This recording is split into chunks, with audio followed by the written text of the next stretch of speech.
بله نهاجی امی بنویسا فهم اشق دوام بکن در تماشاوان نجا اوجی دروجنامه ولات تنفساندی فهم اشق شی تایبتی بالی دبه سر ایریشن لدیج جینا و ناگهانه و دبیجه هر آرمانجا هر دوانجی یکه و جالیه همان زینیت و هاتنه شهید کرد.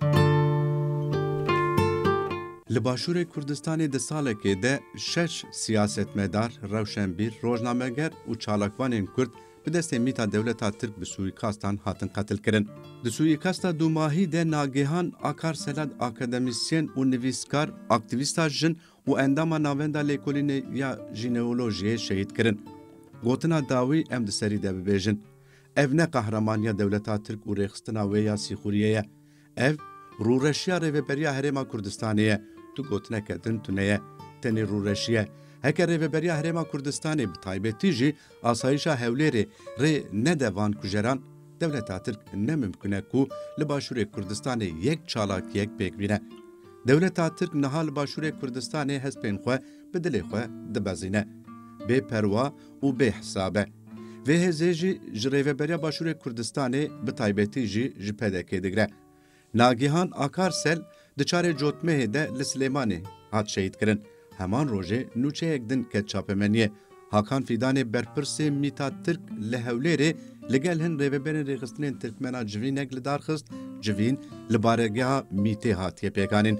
Tu kes nikare vê tiştê normal bibîne. Ne normal e? Rûreşiye.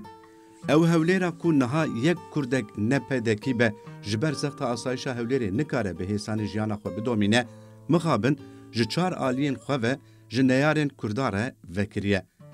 Ewên ku her roj Kurda qetil dikin, bi hêsanî li paytexta Başûrê Kurdistanê dikarin binê Kurdan bikolin. Dikarin li ser planên nû yên li dijî Kurdan biaxivin. Heta dikarin li paytexta Başûrê Kurdistanê plana qirkirinê bikin. Sedema civîna Mîta Tirk bi têkiliyên dûkolî nayê îzah kirin. Me dehan car nivîsand û em careke din binivîsînin. Di nav dewletan de têkiliyên siyasî û aborî çêdibin û ev normal e. Dewlet neyarê hevbin jî dikarin van têkiliyan bidomînin.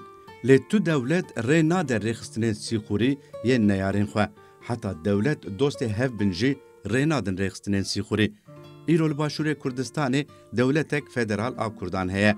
Ev destkeftiyeke mezin e. Divê ev destkeftî di xizmeta Kurda de be, ne di xizmeta neyarên Kurda de.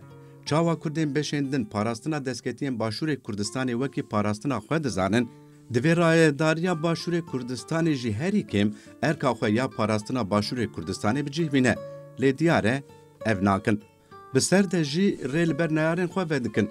Ew jî vê rêya bi hêsanî bikartînin û hemî planên xwe yên xirêj yên li dijî Kurda bikartînin.